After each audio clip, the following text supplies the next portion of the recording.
Good afternoon, everybody. My name is Rob Curtis. I'm the Alumni Relations Coordinator with the Faculty of Rehabilitation Medicine here at the University of Alberta. Thanks for tuning in today. I'm streaming from Corbett Hall, the home of the only freestanding rehabilitation faculty in North America. We're on our 4th episode of Rehab Med Live today, and between that and all the video meetings I've had over the past few months, I've had the chance to get a lot of experience with digital communication tools, but it hasn't been without its challenges and technical glitches. So I can really empathize with the people in my life who are also learning to use these tools while navigating various barriers to their use. Our panel today has a great perspective on this, and I think this is a presentation that we'll all be able to put to good use in our lives. One housekeeping item before we begin. The way that the Q&A will work in this live stream format is through the text chat. So everybody who's watching can type questions into the chat, and those will be visible only to me. With so many people watching, we may have a lot of questions submitted, and so I'll do some triage and I'll pass the questions on to the panel verbally. I'll do my best to get to as many questions as possible, but please do understand if we're not able to get to every question or if I have to group a few questions together sometimes. As well, we encourage you all to use the hashtag RehabMedLive if you are live tweeting during today's event. The Faculty of Rehabilitation Medicine is a world leader in rehabilitation science, physical therapy, speech-language pathology, and occupational therapy. Our researchers, faculty, students, and alumni are enhancing lives through rehabilitation around the world. We've created this new live stream series, Rehab Med Live, so that we can make their expertise available to you as a resource at a time when it's needed more than ever. As I like to mention at the start of these streams, the first president of our university famously said that knowledge must not be the concern of scholars alone. The uplifting of the whole people shall be our final goal. Today's panel is speaking directly to uplifting the whole people. With everybody rushing to use video chats and new technologies, there's a real risk of leaving many people behind, and our panel will be talking about how this technology really can uplift the whole people. Today we're joined by 3 experts from the Department of Communication Sciences and Disorders, Chair Andrea MacLeod, Professor Bill Hodgetts, and Associate Professor Esther Kim. We're very grateful to our panelists for sharing their expertise with us this afternoon. And so Dr. MacLeod, Dr. Hodgetts, Dr. Kim, welcome, and I'll pass the floor on to you.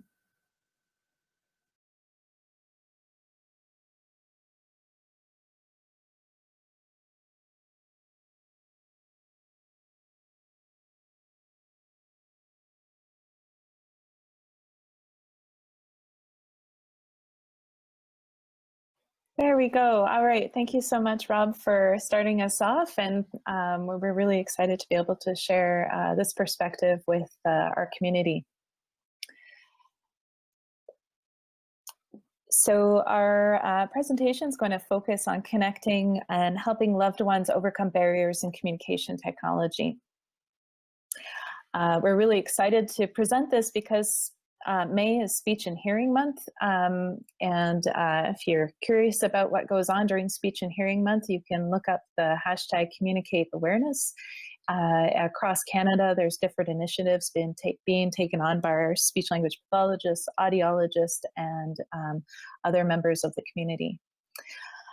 Today's presentation is we're going to focus on communicating with friends and loved ones, and this stems out of a realization that when we look for some tips or suggestions on how to make this happen, and turn to the internet, you can find a lot of information about connecting with colleagues, how to participate in virtual meetings for work, and how to work remotely, but there's much less information about how to communicate with friends, with children, with older members of our family, and tips for making that work better.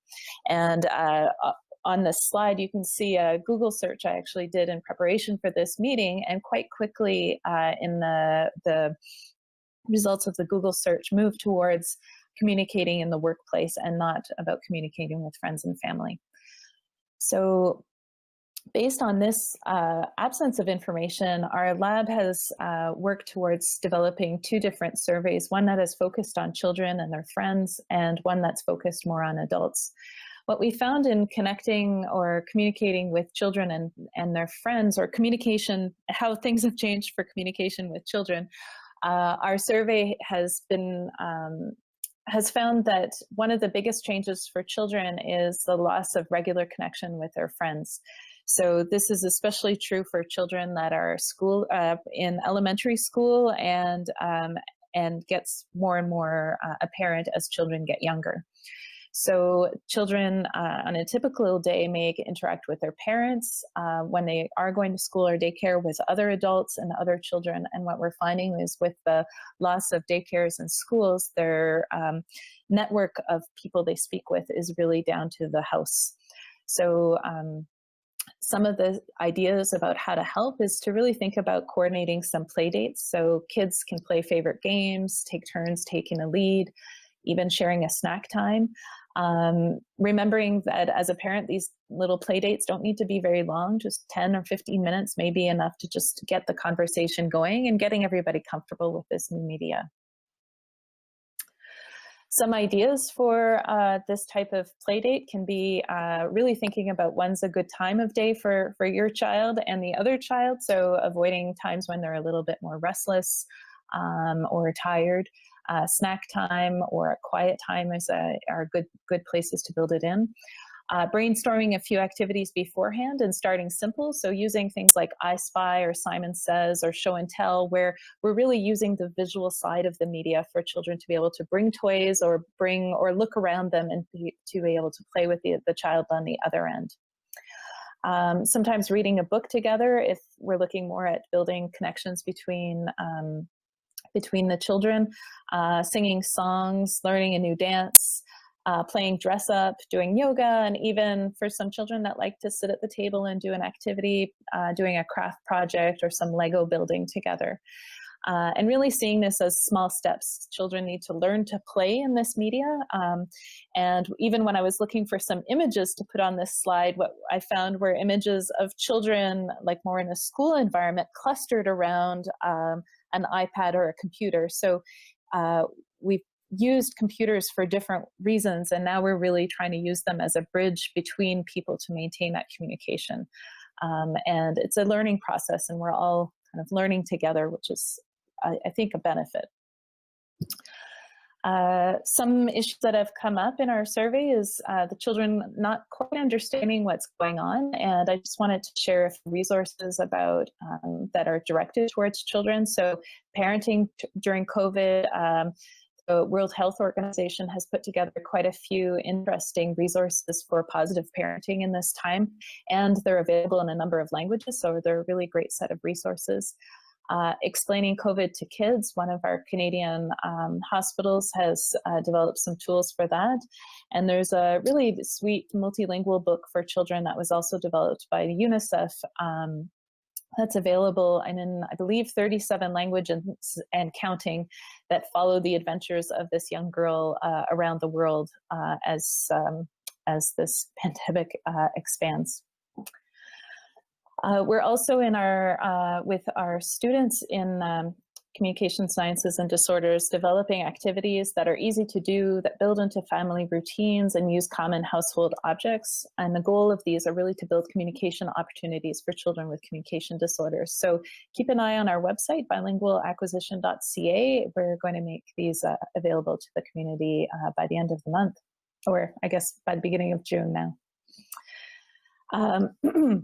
We've also found in our survey, when we've looked at family and friends, that we're all experiencing different challenges. One of the things that's been interesting is that when we look at the adults in around us, we're using different ways to communicate. So younger adults are using text and video chats, while older adults are focusing more on the use of phone, with our adults who are over 60 using the phone a lot to communicate with friends and siblings. So we are able to connect, and we're quite satisfied with these connections, but we do see some areas where it's a little bit tougher. So this survey showed that we're less satisfied with the communication with friends, with our friends and family that are elderly. So although the oldest range of of our sample are happy talking with their friends and siblings over the phone, their adult grandchildren and adult children find the interactions less satisfying. So I'm going to pass pass off to Dr. Kim, who's going to talk a little bit more about the context of communication and aging, and provide a bit of insight and some tips. Oh, thank you, Andrea. So for my work, I work with an older population and also individuals who are facing some communication challenges. So one of the things that's come about with this whole situation that we're facing is that we have the availability of new tools at our disposal, but the tools may not necessarily match with our purposes or goals. So that's something to consider in your communication with older adults. So it might be nice to be able to celebrate a special occasion like birthdays or things like that with a lot of family members, just as you would in person. We're doing this in this different medium. But if there's perhaps an important conversation that has to happen, then that's a little bit of a different purpose or goal, and you might want to consider more of a one-on-one, either through the phone or using something like FaceTime. The benefit of some of these tools that we have, like Zoom or Google Meets, where you can be talking to a lot of people at once, is just that social aspect where you do feel like everybody can come together, even though we are physically distant, to be able to see everyone. But consider that for a lot of older adults, sometimes these new kinds of techniques where you're communicating with a lot of people on a video screen can be extra taxing. So I'll talk a little bit more about that in a couple slides. Maybe the next slide.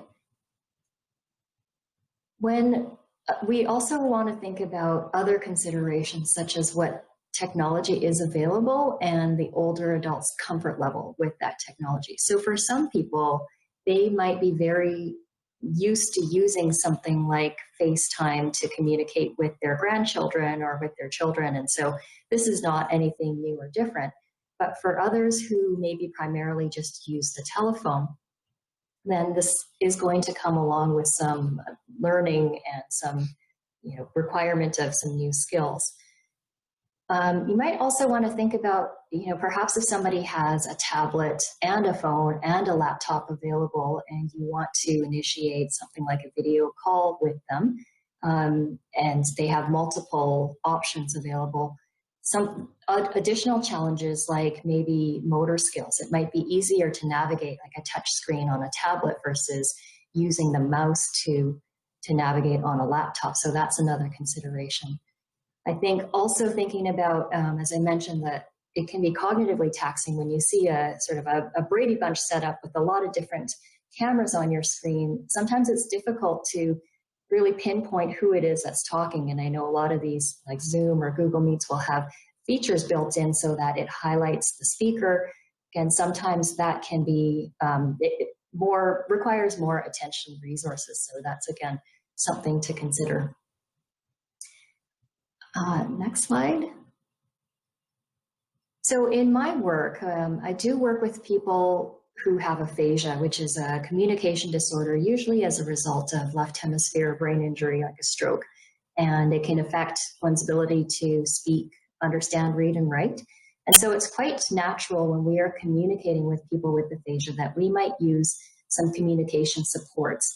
So these are things like using picture supports, perhaps a written word, written keyword, incorporating the use of gestures and such. And so some of these tools and techniques that we are using for people with aphasia can easily be adapted to work with older adults, even those who don't have communication challenges. So here's an example of this in use.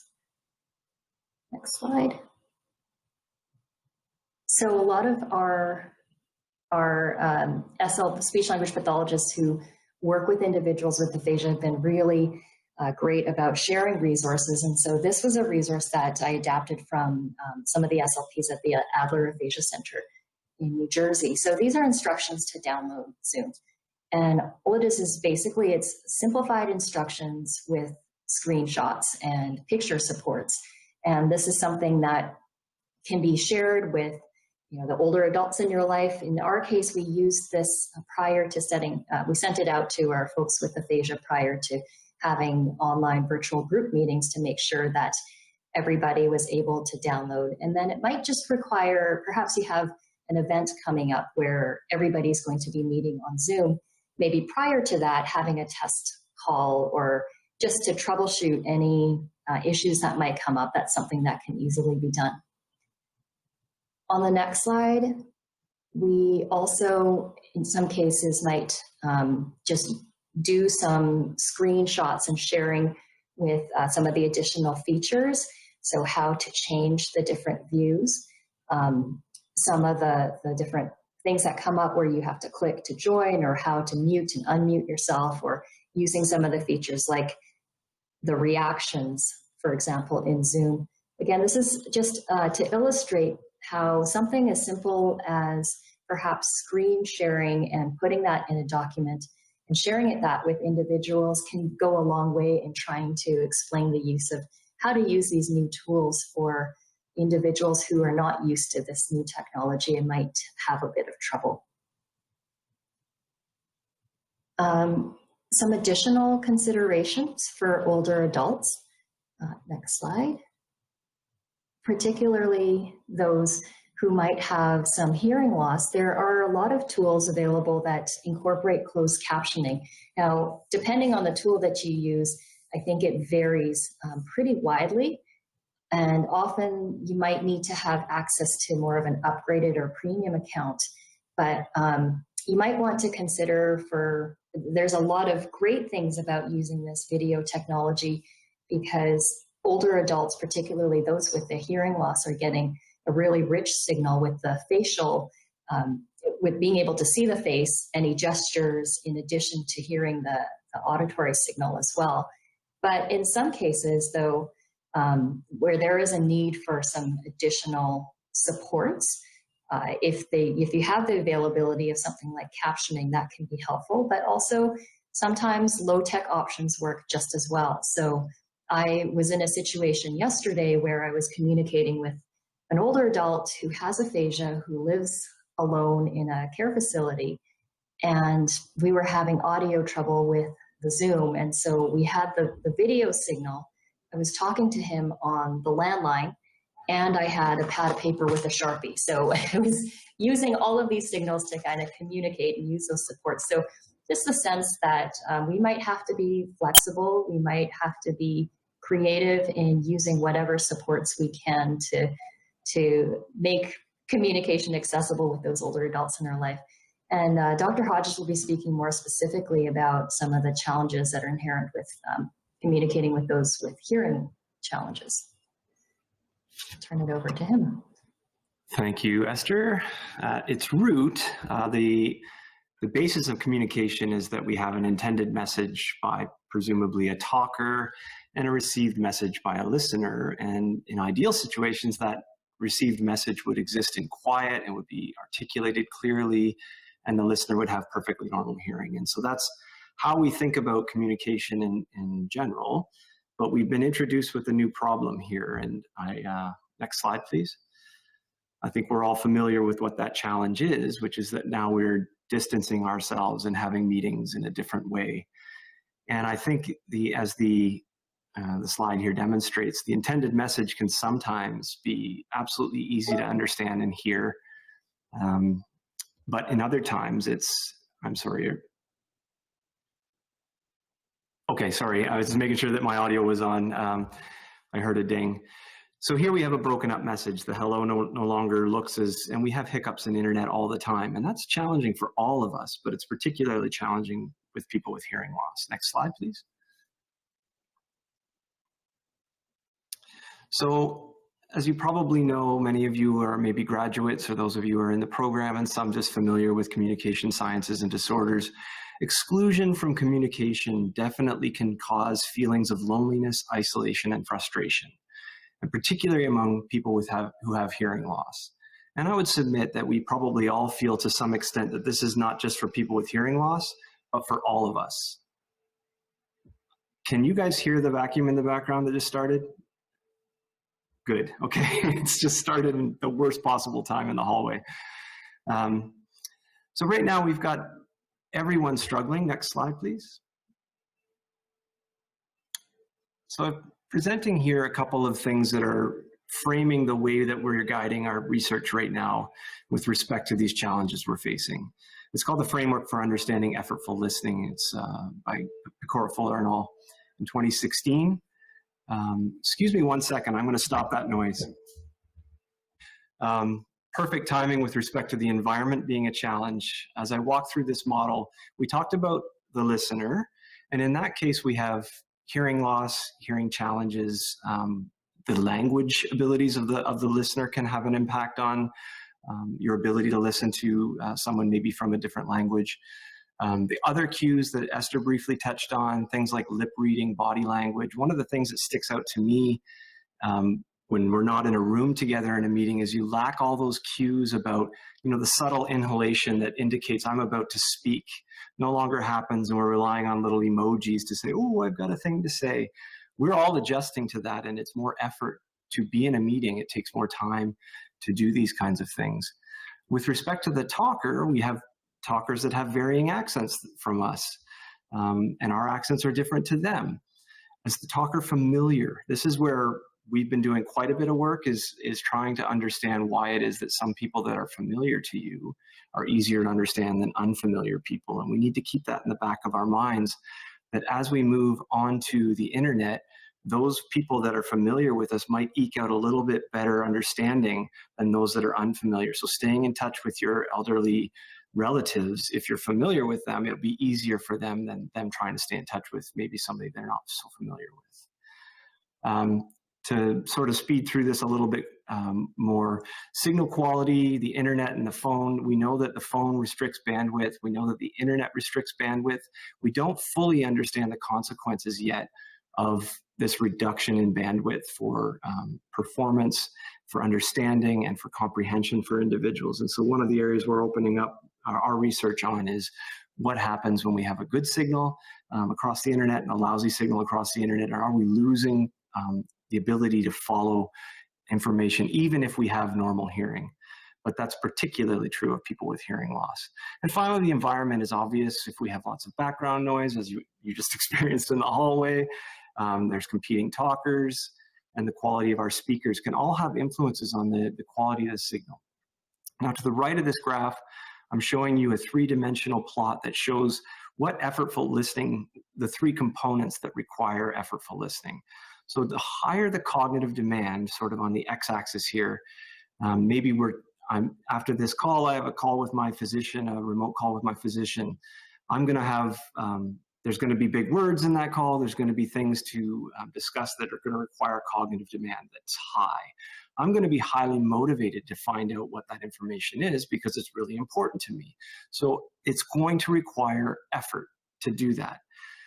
If, however, we're dealing with a conversation with someone that maybe you just don't care that much, you're not motivated to know what they're talking about, but the demands are high, you're probably just going to give up, especially if you have hearing loss. And so when we think about all these meetings we're taking, and I'm sure a number of people on the call have had days where it's been back to back to back. Back to back to back meetings face to face aren't nearly as exhausting as back to back to back meetings on Zoom or Google Meet or however we're doing it on the computer. I submit that we are going to find a lot more exhausted individuals as we continue to do this, and it's something to keep in mind as we go forward. Next slide, please. Another interesting thing that's emerging, as you all know, hearing loss is associated with aging. It doesn't mean you can't get hearing loss throughout your lifetime, but the prevalence of hearing loss increases as you age. We're seeing a very similar trend with COVID death rates in the US, and every other country is pretty much following the same pattern. And what that means and what we need to keep in mind is that as we think about these ICU units and the frailty of these elderly citizens coming in, they'll likely have hearing loss and they're isolated from their family, who usually would be the translator for them for these difficult bits of information that are likely happening. So we need to keep this in the back of our mind, that it's not just the sort of one-on-one FaceTime realities, but what does hearing loss look like for people who actually contract the disease? And that's a big issue for us going forward in the field of audiology. Next slide, please. Recently, somebody did an acoustic version of what it means to wear a mask. So, of course, most of us are meeting online now, but we do have to go out into the grocery store. We do have to leave the house occasionally, and it's best practice these days is to wear a mask. Now, that's great for your health, and we're all supporting wearing masks, but it does have acoustic challenges. As you can see here, depending on the style of mask you're wearing, we reduce the level of audible signal by as much as 12 dB, which is a lot of lost signal. Furthermore, we lose the high frequencies, most importantly, which are the areas of the speech spectrum that carry most of the intelligibility of speech. And then finally, we lose the cues for lip reading, which is really, it's one of those things that if you do have hearing loss, you do it remarkably well without even thinking about it. And if you are in a challenging listening environment, even if you don't have hearing loss, you can derive a lot of information from lip reading that you aren't even aware of. Those cues are all disappearing with the presence of masks. And so, next slide, please. So I'll leave you with this, a couple of suggestions about trying our best to communicate in general when we have people out there who maybe have hearing loss. Some entrepreneurs are creating masks now that have clear shields in them so that lip reading cues are still available to people. But if you don't have a clear shield and you're dealing with somebody with hearing loss, or there's somebody in your family you know to have hearing loss and you must communicate with a mask, these are the tips that I will leave you with. Speak slowly, clearly, and at a normal volume. Yelling at somebody with hearing loss is almost never beneficial.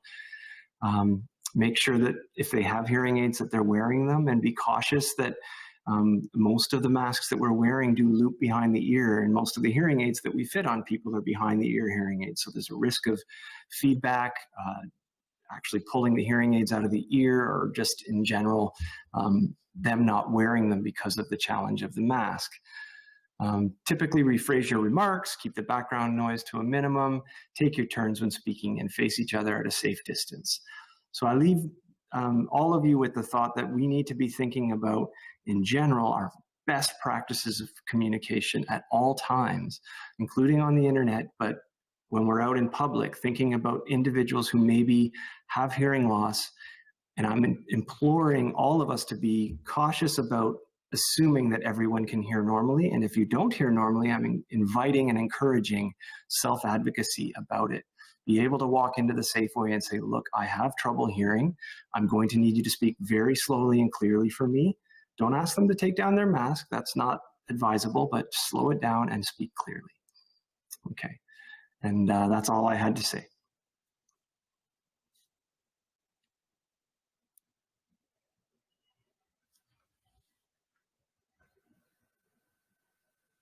Okay, and are we all set to move to the Q&A? All right. So everyone who's watching, please feel free to type those questions into the text chat on the side of your screen. And as those come up, I'll try to pass them along to our panel verbally. I've got a couple for you here.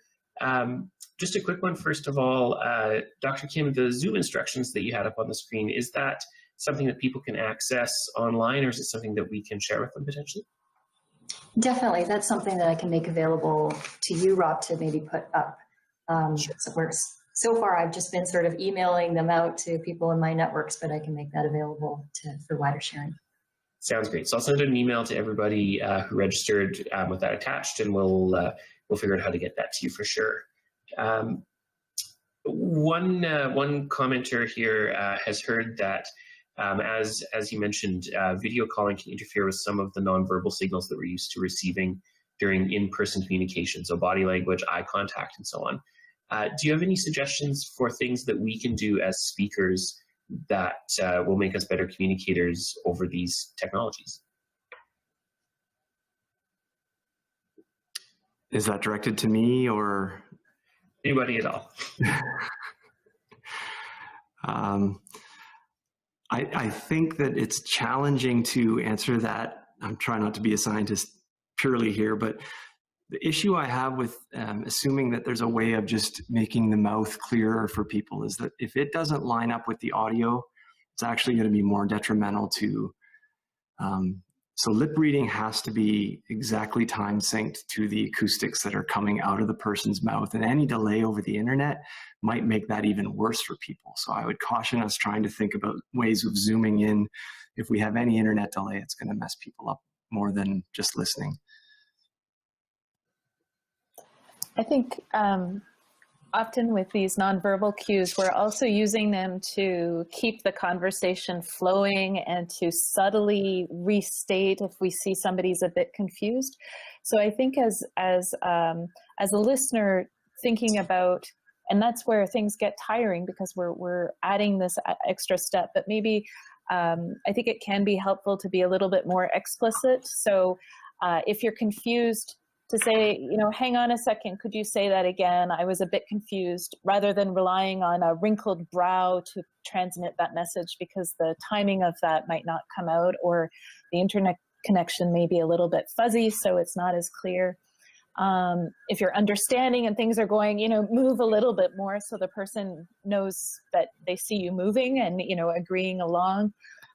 So I think trying to think of what are some of these cues that can help the conversation go. And I think, again, it depends on who we're communicating with, right? There's some people that we know quite well and a subtle cue is enough. And does that subtle cue still work virtually? And figuring that out when we're communicating with our friends and our family can be, you know, a little bit easier to do. It can be a bit more playful and bring a bit of humor in, but still helpful to make sure that we're not, you know, going towards a misunderstanding all of a sudden. Yeah. Mm-hmm. Yeah, I found it very validating to hear at several points about the increased cognitive load associated with this type of communication, because that's something that I've definitely found myself, as it's exhausting to have a whole bunch of these meetings, and even with friends potentially. And yeah, anyway, that's more of a comment than a question, but you know, I'm glad to hear I'm not the only one. Another question that's sort of related to this this visual aspect of things is a question about connecting with people who may have visual impairments as well as hearing impairments, since many of these strategies do rely on having good visual skills. Do you have any suggestions or resources that that might help in that area? And that's for anybody. Yeah, I think that poses an additional challenge when somebody has visual problems in addition. And I would say that whatever method was being used to communicate prior to all this, I'm assuming usually the telephone, if somebody has visual impairment, then there's no reason why you can't continue to use, you know, that method. I think I don't really have suggestions for you know, improving like the visual acuity or quality of that, but I would suggest, related to this issue of the cognitive effort, if there's anything that you can do to sort of declutter, I guess, or make things a little bit easier to focus in. And so maybe that is having everybody mute their mic so that only the speaker space comes on, versus having all of the tiled where you can see everybody. That might be a suggestion. I think those are the things that I'm thinking about. And I think sometimes using, for both communicating between children or children and older adults or other adults in children's lives, is even using something through the mail to create a common point of discussion, and then having the conversation around that you know, that letter or that picture that came through the mail. And I think even I can imagine with you know, communicating with older adults, that could also be a point. So we've got a shared piece of a common point that we're talking about, and maybe it's a letter and everybody's read it beforehand, and we can kind of build off of that. So there's the conversation is a bit more focused. Yeah, that's a great point. I know my son is communicating with his great-grandmother largely through letters now. And as you were speaking, it occurred to me, oh yeah, I can use my phone as a phone. I could just pick up the phone and call her. But that, honestly, we forget about that sometimes, don't we? That we can actually just call. Granny, if you're watching, I'll be giving you a call later. Related to the visual side of things, there's a question here about the idea of rather than zooming in to help with our body language, but zooming out and actually being able to see more of the body language. Is that something that could make a difference, or is it hard to give specific advice on that note? Just something that's been raised in the chat. Yeah, I think that I find myself when I'm communicating with some of our clients who I know rely more on the use of gestures, that I'm doing that where I'm standing further away, positioning the camera so that I can use some gestures for, to enhance that communication. I think some of the other things too that there's been a lot of articles and things written on this about improving the quality of your signal, so not standing with like a natural light behind you, because then you come up all dark, and some of those things also can help to enhance that the quality of that visual signal. I was just going to say exactly that, Esther, that because I'm teaching in the summer, and just the lighting in my particular place is so backlit. I have windows behind me that I have a special light up front that keeps me lit, because otherwise I just look grayed out, which, I mean, we have to take best practices going forward to make sure that if we are presenting to our students and things like that, that we are as clear as possible so that the learning is maximized. The other thing that might be an option down the road, depending on how long this goes, is to come back to that familiar voice conversation, is that we actually know in recent research within our work here with a couple colleagues, Jacqueline Cummin and Daniel Alto, as well as some of the work that's going on across the country about familiar voices, that it is trainable. So, and it can be trained in a lot shorter time than we ever thought before. So in one example, now I'm a little cautious because these are out for peer review and haven't come back and all that stuff, but one of the things that we've been looking at is using Siri as a test voice for familiarity. So we all know kind of what Siri sounds like now, and turns out when you compare her to somebody else, it's a little bit easier to understand what Siri's saying. It takes a little bit less effort, as we measured through pupil dilation. The other thing that we've done is we've taken a voice audio book, and we just had people listen to an audiobook for 30 minutes. And then we had them listen to another group listen to the same audiobook with the same narrator, but we altered the pitch of the narrator. And that changed the voice. So one group was familiar with the original and the other group was familiar with the altered. And then we put them in a driving simulator under VR goggles. And we found that when they were listening to the one they listened to in the training session or the pre-driving session, they actually made fewer driving errors, which speaks to that notion of cognitive load, that if you're listening, because they were trying to listen and comprehend the story, right? Under those conditions, it's a little bit like when you're looking for an address and you turn the radio off, right? That extra resource is being drawn to the task where you're just trying to find an address. The radio isn't stopping you from seeing it. It's stopping your brain from being able to process the visual information, the acoustic information, and the driving information all at once. And so you turn the radio down. And so I think that's something that we can be better at in the long term, depending on how long we have to do this kind of social gathering. Great. On a bit of a different tack, there's a question here about hearing safety. A lot of us are using earbuds and headphones now much more than we were before. And the question is if there are any sort of quick tips or resources just that people should be aware of, if they've really increased their use of that sort of thing. Yeah, the rule of thumb for us is always, if somebody else can hear it in your ears, it's too loud. Unless, of course, we're dealing with somebody with hearing loss, in which case then we start to play a game between, is it loud enough for them to hear versus are they potentially damaging their hearing? Most of these calls aren't that long, so for those of you out there that maybe haven't thought of this in a while, the exchange rate is usually 85 decibels is safe for 8 hours, and every 3 decibels you go up from 85 halves the time you can spend in that environment. So If you're at 88 decibels, you can only be in that environment for 4 hours. If you're at 91, it's 2 hours. 94, it's 1 hour. 90, you can just keep going this way. And so assuming that your meetings aren't longer than an hour and that your headphones aren't producing more than about 94 decibels, you're probably okay. And 94 is pretty loud. That'd be very uncomfortable for anyone with normal hearing. And there's a follow-up question that's just been posted as well. If there's some best practice around about wearing earplugs, and if there's any potential damage to hearing structures through the use of those. Just like sound isolating earplugs? I think so, yeah. Only if you have a chronic history of ear infections, but nothing to do with the, it won't change anything about your hearing. It will potentially be a problem if you have chronic ear infections to plug up the ear because it needs fresh air to stop the infection. Mm-hmm. Another question here, actually a couple here. We're wondering if you've heard anything about communication with ASL or other sign-based communication. Have you heard anything about effects on that over the past few months, or resources, or any comments on that side of things?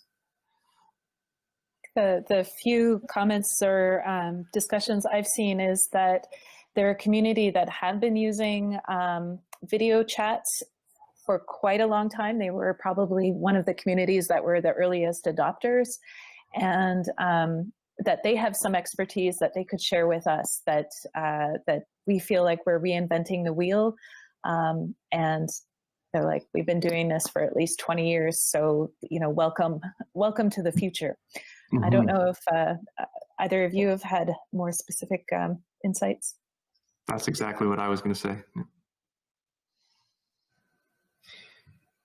There's a question here as well about eye contact, and that's something that we all notice when we're in these meetings is, you know, we're all looking down because we're all looking at our screens instead of the camera.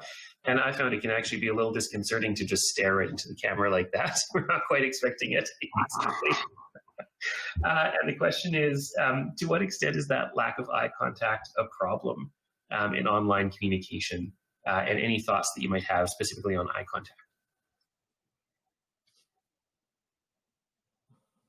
Yeah, I don't know that it's a huge problem. I mean, this is maybe moving forward, if this becomes the more normal way to be communicating, then perhaps it's something that will be addressed down the line. But I think, yeah, I have friends who are in the communications more from in terms of like marketing, and they are the ones that are reminding. You know, kind of depends on your audience. If it's just with family and friends, that perhaps it's not that big of a deal, but more of a professional instance where you were trying to communicate. And I'm doing that now. I'm looking more at my camera, but it does seem to be kind of odd, because I think that naturally as speakers, we are looking at where the person you're speaking to is coming up on your screen. And it feels strange, just like you said, Rob, to be looking at the camera, because that's not, you know, I'm not seeing your face there or anything. But I mean, I think in the grand scheme of things, it's probably not too big of an issue. That's just my opinion. I would add to that everything seems amplified right now. So when we all kind of know the range of communication partners that we experience, maybe in our department or in the faculty in general, or our students, you know, but you can really see it amplified here, where some people are, you know, they're the side lookers and they're never looking at the screen, and it doesn't even seem like they're part of the meeting. And then with respect to the hearing loss side of things, I think this would be an interesting thing to study, but when you get into communication breakdowns in audiology in the clinic, those usually don't happen until you're severe to profound hearing loss. Where now that we're chasing every decibel out of that hearing aid we can get, and even face-to-face, one-on-one and quiet can be a challenge if you have profound hearing loss that's maybe on the way to a cochlear implant or something like that. But I feel when I'm talking to people with hearing loss on the computer that somebody with a mild to moderate hearing loss is almost at that level. This is anecdotal. This is just, you know, my opinion, but I feel like that is amplified tremendously. And so all things are exaggerated as we do this. If there's a thing that might be a little bit socially different in a room, it's amplified here. If it's something that's visually harder to understand or interpret in a room, well, you're really never going to read that body language or find those subtle cues on the internet. And so we amplify a lot of things, and mostly in negative, challenging ways. So as we think about communication going forward, we're going to have to find ways to use technology to reinvent the subtle cues that we've all evolved to have over thousands of years. And we're going to have to find new ways to signal those things. I think we're very resourceful. I mean, I don't study it, but there's researchers that study text messaging and the evolution of text messaging, and that's a relatively new way of communicating. And as a non-native text messenger, so I learned to text message as an adult, and I'm not that great at it.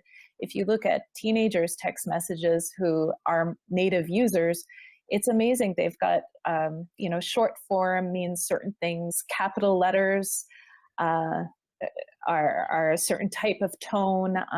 So they've found ways through like this very simple medium to communicate a lot of the subtle cues that we would use in speech. And so I think we're beginners here, and we will get better. And to just kind of be patient towards ourselves and to others around us, that we're all trying to figure it out. Can I just add one other thing to that? I think the other thing that we're experiencing collectively is the anxiety that comes with having to present yourself in this way. And that adds cognitive load to the challenge, right? I mean, how do I look? Or was my background okay? Those are simple levels of anxiety. But when you get down to one of the fascinating things I've experienced with my kids and their teachers that I've never really reflected on and is going to happen for me is that when I teach, say, in a classroom of 62 students, then those are I record my lectures and I post them, but it still remains a closed loop. There aren't other people eavesdropping, or there aren't other people going back to review, or there's no potential that somebody's going to pull up their phone and take a video of me talking and then tweet it out without me noticing, right? But in this environment, you really quickly learn who your good teachers are amongst your children, and it creates another layer of social anxiety, I think, around are people listening to us right now? Obviously, I hope there are, and we're not just talking to ourselves, but that is another thing where you can't read the room. Normally you would be, maybe a bit more dynamic than you are on a computer. So these extra layers of anxiety about communicating this way do add to our cognitive load. Great. Well, thank you very much, everybody. I think we're going to wrap it up there. Going from a question about, should I be looking at the camera and anxiety and addressing an unseen audience, here's where I get to now give the wrap up. So you get to Good luck. But I do want to thank you very much, all of our panelists. This is such an important topic at a time when we're really all searching for ways to connect with each other, and we all appreciate you sharing your expertise with us this afternoon. I want to thank everybody who's watching for viewing today's live stream. This new Rehab Med Live series is all about our faculty and alumni coming together to uplift the whole people. So if you have expertise you'd like to share, or any ideas for future topics you'd like us to cover, please reach out to me by email. Just reply to the message that you received with the live stream link. We're going to be moving to a monthly broadcast now. So our next episode will come on June 24th in partnership with the Glen Saylor Sports Medicine Clinic. And as always, you can check our website for more information on upcoming streams. It's rehabilitation.ualberta.ca. Thank you again for tuning in, and we hope to see you at the next one.